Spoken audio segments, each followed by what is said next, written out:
अस्सलाम वालेकुम dear students and viewers. कैसे हैं आप लोग? उम्मीद करता हूं कि आप लोग बखैरियत होंगे। और अभी मैं एक नया टॉपिक थर्मोडायनामिक्स का, मतलब एक NK-MCQs का, पर्टिकुलरली फॉर NMDK स्टूडेंट्स, इसके लिए सेकंड 20 मिनट या 27 या 30 मिनट्स का एक लेक्चर दे रहा हूँ, जिसमें मैं थर्मोडायनामिक्स का जो फर्स्ट लॉ है वो तो ऑलरेडी मैं डिस्कस कर चुका हूँ।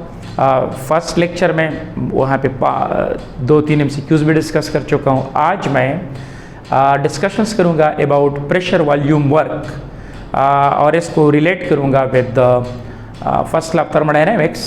और फिर इसके बाद नेक्स्ट जो लेक्चर होगा थर्ड, वो एंथैल्पी और इंटरनल एनर्जी की रिलेशन पे, और चौथा जो होगा वो थर्मोकेमिकल इक्वेशंस पे होगा।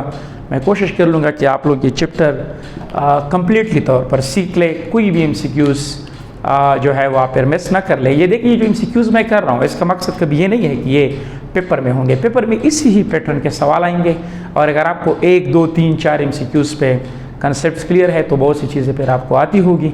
और एक चीज़ मैं साथ साथ रिकमेंड करूँगा कि अपना टेक्स्ट बुक ज़रूर देखा करें, उसमें इवन के फिगर तक ना छोड़े जो आपके सिलेबस के साथ रिलेटेड है। तो MCQs तो वहाँ पे 2 लेके हैं, और पहले MCQs का ताल्लुक मेरे लेक्चर नंबर 1 के साथ है थर्मोडायनेमिक्स का, और ये जो बाकी है इनका ताल्लुक प्रेशर वॉल्यूम वर्क के साथ है।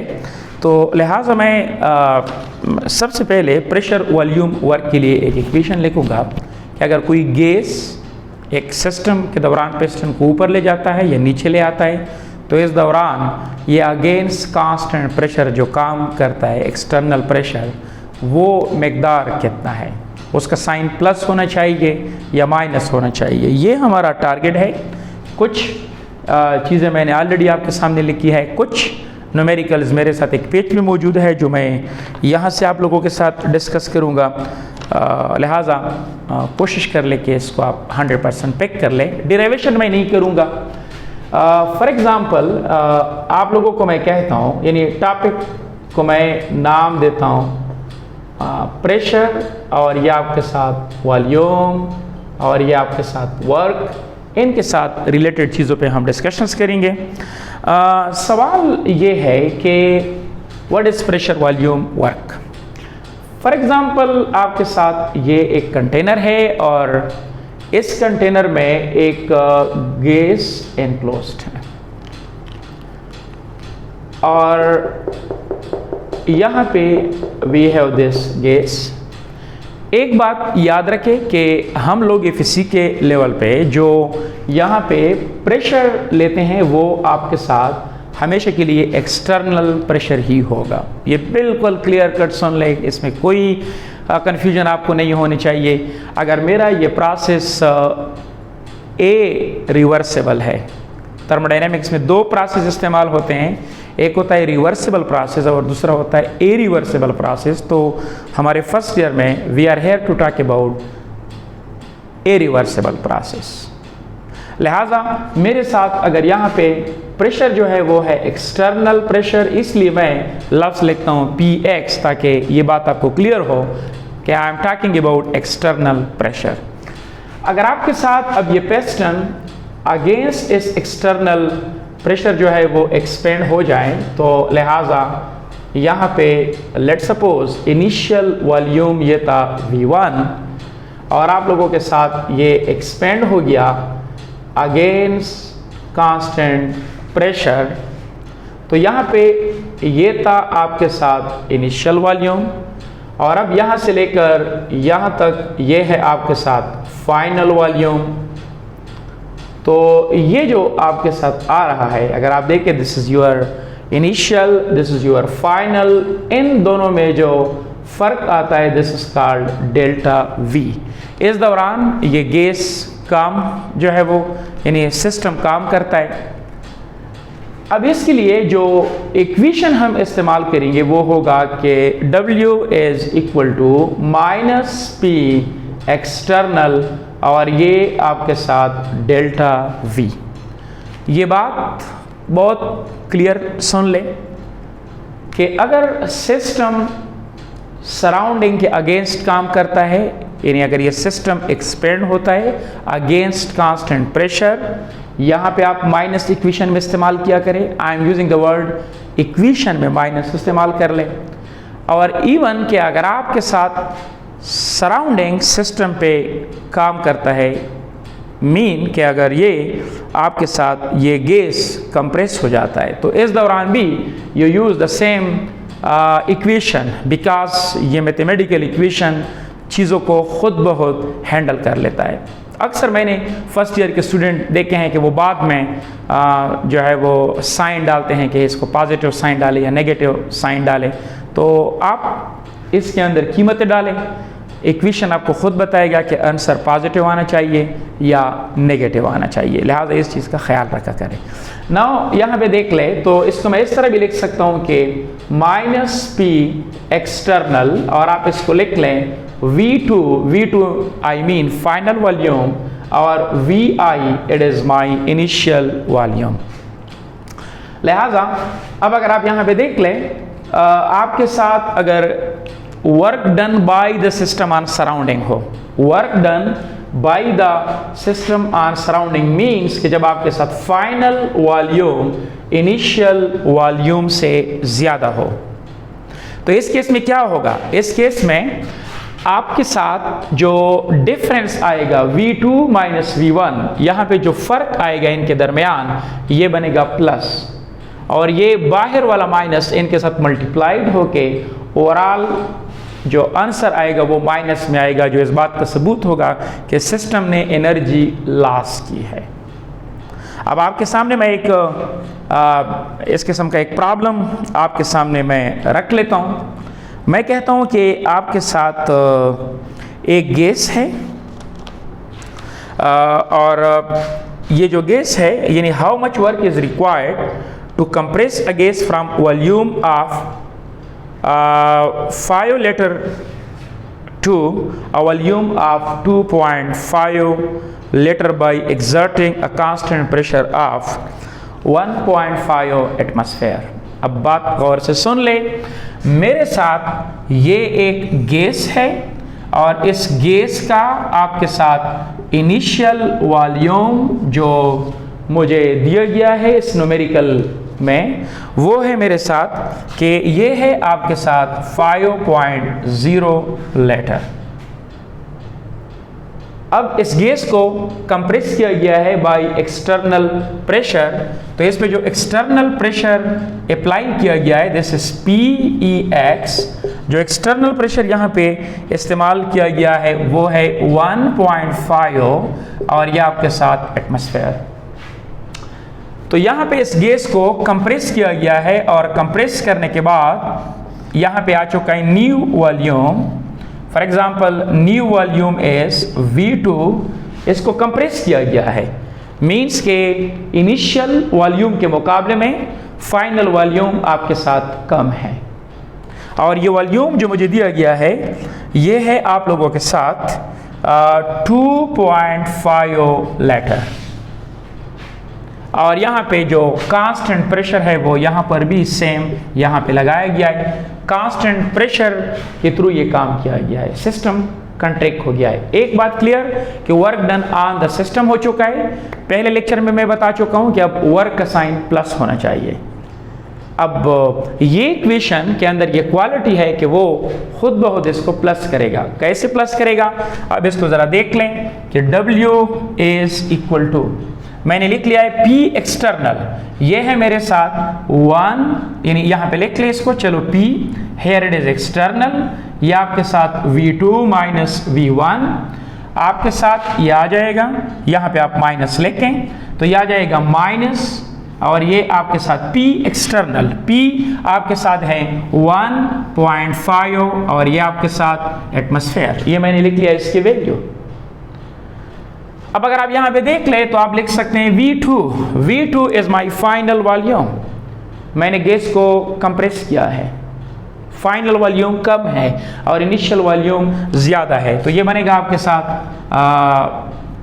2.5 लीटर माइनस, और ये आपके साथ जो पॉइंट आ चुका है वो है आपके साथ 5 litre, because initial volume is 5 litre. अब अगर आप देख ले, जब आप स्मॉल क्वांटिटी से 2.5 से आप ये क्वांटिटी माइनस करेंगे तो ऑटोमेटिकली यहाँ पे आ जाएगा नेगेटिव साइन। और ये जो मुझे वैल्यू दी गई है आप भी इसको देख ले, तो अब आप इससे ये माइनस कर ले और इस माइनस के साथ मल्टीप्लाइड कर ले, तो देख ले ये माइनस और जो इससे माइनस आएगा, minus multiplied by minus, you will get overall positive answer. आपको साइन करने की यानी चेंज करने की ज़रूरत ना पड़ी, ये खुद बहुत इसको माइनस कर लेता है। लिहाजा ये इक्वेशन आप दोनों केस में इस्तेमाल कर सकते हैं, work done on the system भी इस्तेमाल कर सकते हैं and work done by the system में भी आप इस्तेमाल कर सकते हैं। तो लिहाजा ये जो मुझे वैल्यू देता है, जब इसको मैं मल्टीप्लाइड कर लूँ, आप लोग खुद कैलकुलेटर से इसको कर लें, तो ये मुझे इसको दे देता है 3 पॉइंट और ये मेरे साथ लेटर और ये मेरे साथ एटमॉस्फेयर। तो अब ये तो एक मसला आ गया, unit of energy is joule, लेकिन मेरे साथ यहाँ पे ये आ गया लेटर और एटम में। ये भी एक यूनिट है एनर्जी की, बिकॉज ये आप इसमें कन्वर्ट कर सकते हैं by doing proper correction factor. लेकिन एक बात याद रखें कि अगर इंडिकेट में आपको एक ऐसा सवाल दिया गया है जिसमें ये यूनिट सेम रिटेन किया गया है, इट्स फाइन, लेकिन अगर इन्होंने कन्वर्ट किया है जूल में तो इसके लिए फिर हमें कन्वर्जन फैक्टर्स का आइडिया होना चाहिए। तो ये बात आज से यहाँ पे मैं लिख लेता हूँ यहाँ पे ही, ताकि दोबारा हमें इसको इस्तेमाल करना है। तो ये देख लें, आपके साथ 1 लेटर एटमॉस्फेयर यानी 1 लेटर एटमॉस्फेयर ये बराबर है आपके साथ 101.32 जूल। किसी भी टाइम आपसे कोई बंदा पूछे 1 लेटर एटीएम, या आप यहाँ पे लिख सकते हैं 1 डीएम क्यूब और ये आपके साथ atmosphere, it is equal to 101.32 joule. ये आपके साथ कन्वर्जन फैक्टर है। Now we have here answer in litre and atmosphere. तो मैं इसको किस में कन्वर्ट करना चाहता हूँ, इसको मैं कन्वर्ट करना चाहता हूँ जूल में। तो मैं इसको सिंपल इस तरह लिख सकता हूँ कि 3.8 मल्टीप्लाइड बाई 1 और मैं लिख सकता हूँ लेटर और ये एटमॉस्फेयर। 1 लेटर एटमॉस्फेयर की जगह आप जस्ट लिख ले ये वैल्यू, तो ये आ जाएगा 3.8 मल्टीप्लाइड बाई 101.32 जूल। तो ये कन्वर्जन फैक्टर से मैंने इसकी जगह ये कीमत पुट कर ली 101.32 जूल। तो ये मेरे साथ आ गया जूल में। Work done on the system हो गया, इसलिए एनर्जी बढ़नी चाहिए। और अगर आप देख ले आंसर भी हमारे साथ प्लस में आ चुका है, बाहर भी माइनस अंदर से भी माइनस, ब्रैकेट से तो minus multiplies we will get plus. लिहाजा अपनी तरफ से बार बार साइन वगैरह चेंज ना कर ले, सेम इक्वेशन के जरिए आप बहुत सी चीज़ें कर सकते हैं। ये एक बेहतरीन अप्रोच है आप लोगों के सामने। अच्छा, कभी कभी एक बात और भी नोट कर ले, यहाँ पे अगर आप देख लें प्रेशर वॉल्यूम वर्क के लिए एक्सटर्नल प्रेशर का होना भी ज़रूरी है और इसके लिए चेंज इन वॉल्यूम का होना भी ज़रूरी है। अब अगर आपके साथ कभी कभी इस किस्म का एमसीक्यूज भी दिया जा सकता है, अगर एग्जामिनर बहुत ही क्रिटिकल हो सकता है कि आपको ये कहे कि ये एक गैस है और ये गैस आपने यहाँ पे किसी हुक के साथ बांध के रखा है, लेकिन इसके बाहर एक्सटर्नल प्रेशर नहीं है, इसके बाहर वैक्यूम है, हेयर इज वैक्यूम। यानी अगर ये गैस एक्सपेंड करेगा तो ये वैक्यूम के अगेंस्ट, अगर वैक्यूम है it means external pressure is equal to 0।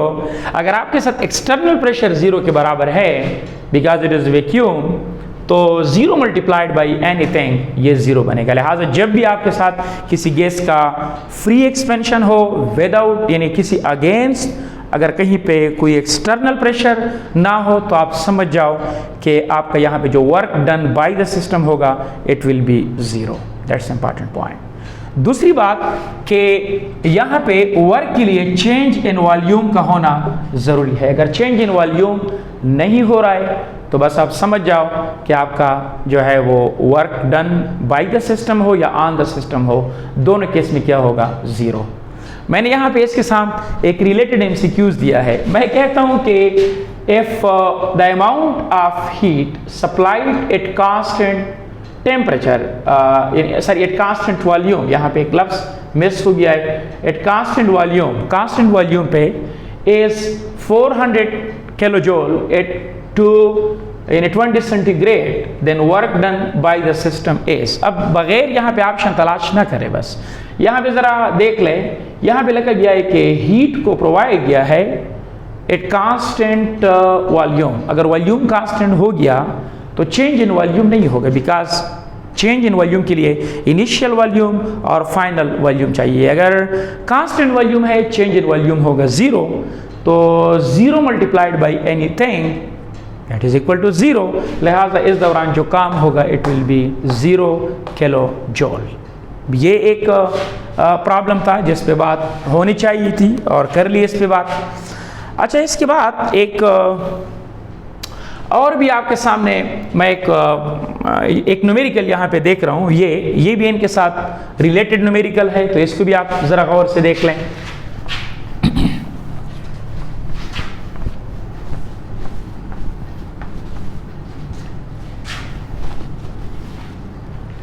Okay, यहाँ पे देख लें आप लोगों के साथ एक और पॉइंट कि व्हेन अ प्रेशर ऑफ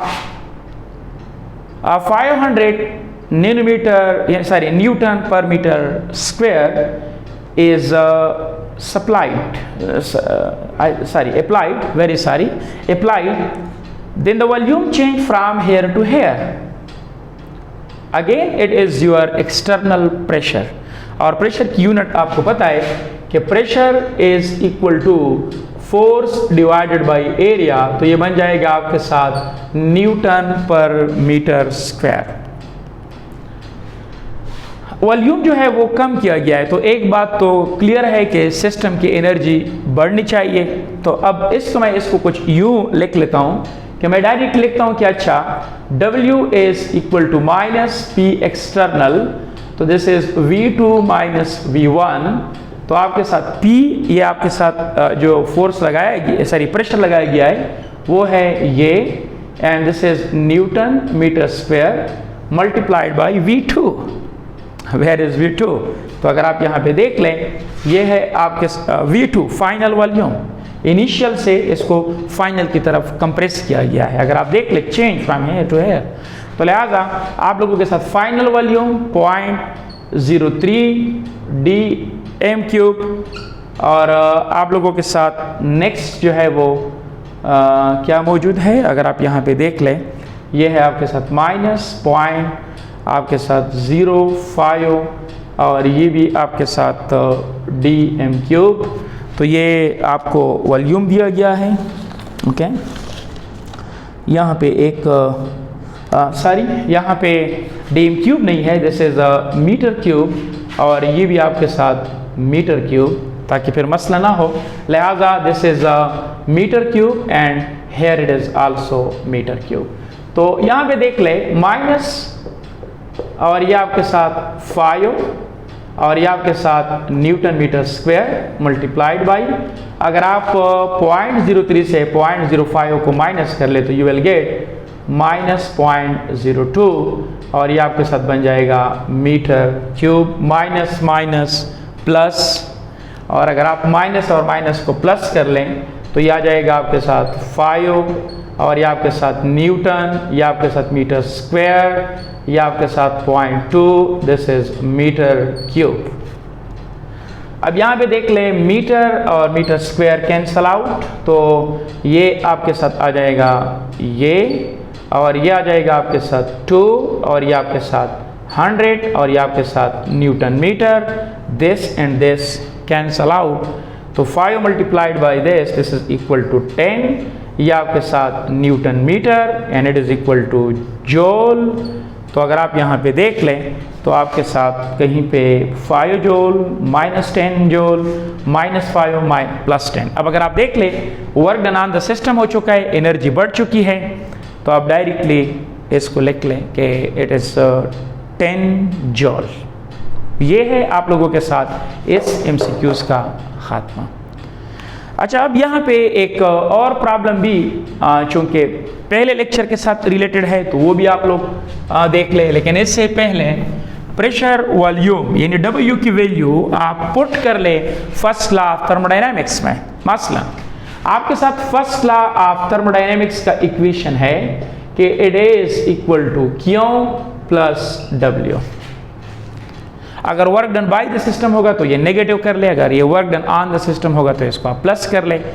लेकिन अब W की कीमत मैंने ऑलरेडी बता दिया कि आप work done on the system कर ले या बाय द सिस्टम कर ले, you must use the same equation, because ये खुद बहुत यहाँ पे आप लोगों ने देख लिया पहले प्रॉब्लम में कि इक्वेशन मैंने सेम इस्तेमाल किया था, लेकिन माइनस और माइनस दोबारा अपने आप को क्या कर लेते हैं, प्लस। और ये delta E it is equal to Q, यहाँ पे आप W की जगह लिख लें minus P, it is external, and ये आपके साथ डेल्टा V। तो ये भी आपके साथ फर्स्ट लॉ ऑफ थर्मोडायनामिक्स का एक फॉर्म है। यहाँ पे कुछ बातें बताना चाहता हूँ। अगर आप यहाँ पे आपको मैं कहूँ कि ये है आपके साथ एक सिस्टम और इस सिस्टम का वॉल्यूम फिक्स है, V बराबर है फिक्स, V इज कांस्टेंट। यानी अगर मैं वॉल्यूम को क्या कर लूँ, कांस्टेंट मीन्स कि यहाँ पे मैंने कोई हुक लगाया हुआ है। अगर ये अब आपके साथ कांस्टेंट है तो फिर तो चेंज इन वॉल्यूम वो बराबर होगा जीरो, बिकॉज चेंज के लिए ज़रूरी है इनिशियल वॉल्यूम और फाइनल वॉल्यूम का फ़र्क। तो यहाँ पे तो वॉल्यूम में चेंज आ ही नहीं रहे, तो it is equal to zero. तो लिहाजा अगर आप यहाँ पे कोई हीट दे रहे हैं, सपोज आप यहाँ पे कोई हीट प्रोवाइड कर रहे हैं, अगर आप हीट प्रोवाइड कर रहे हैं एट कांस्टेंट वॉल्यूम, तो फिर ये बनेगा कि delta E it is equal to Q minus P external multiplied by zero, because change in volume is equal to zero. तो ये बनेगा आपके साथ delta E is equal to QV। इसलिए जब आप कांस्टेंट वॉल्यूम पे अगर आप हीट प्रोवाइड कर लें तो ये एक ही काम करेगा और ये होगा change in internal energy of the system. तो ये बातें आई थिंक क्लियर हो चुकी होगी। अच्छा, इसके बाद आप लोग आ जाएं लास्ट MCQs की तरफ जो आपके सामने पड़ा है और इसको भी आप लोग सीख लें। लेट्स सी, ये है आपके साथ के if a system absorbs heat and also works on its surrounding it's energy. अब आपके साथ ये एक सिस्टम है और सिस्टम को प्रोवाइड किया गया है हीट। लेट्स सपोज इसकी इंटरनल एनर्जी थी E1 और अब इनकी जो फाइनल इंटरनल एनर्जी है वो बराबर है E1 plus Q, because you provide heat. और एट द सेम टाइम ये कहता है कि it also works done its surrounding, तो लिहाजा इस दौरान ये कुछ ना कुछ वर्क भी करता है सराउंडिंग पे। तो सराउंडिंग के खिलाफ जब ये काम करेगा इट विल एक्सपेंड, तो इस दौरान कुछ ना कुछ एनर्जी तो फिर रिलीज ही यानी सिस्टम लूज करेगा। अब सवाल ये है कि ये मैं लिखता हूँ माइनस W, बिकॉज वर्क को मैं माइनस ही करूँगा, इसकी एनर्जी मैं माइनस करूँगा। तो मेरे साथ delta E it is equal to Q minus delta E। अब सवाल ये पूछा जा रहा है कि ये बताओ कि आपके साथ जो एनर्जी होगी, सिस्टम की एनर्जी होगी, मस्ट इंक्रीज। मैं कुछ भी नहीं कह सकता कि ये मस्ट इंक्रीज होनी चाहिए। इसको मैं आपको इस तरह से समझा सकता हूँ कि फॉर एग्जांपल अगर आपके बैंक अकाउंट में $1000 है और $1000 में से आपका जो है वो भाई आपको फॉर एग्जांपल $5 और भेज देता है, तो आपके भाई के डॉलर के भेजने से तो आपका बैंक अकाउंट बढ़ जाएगा।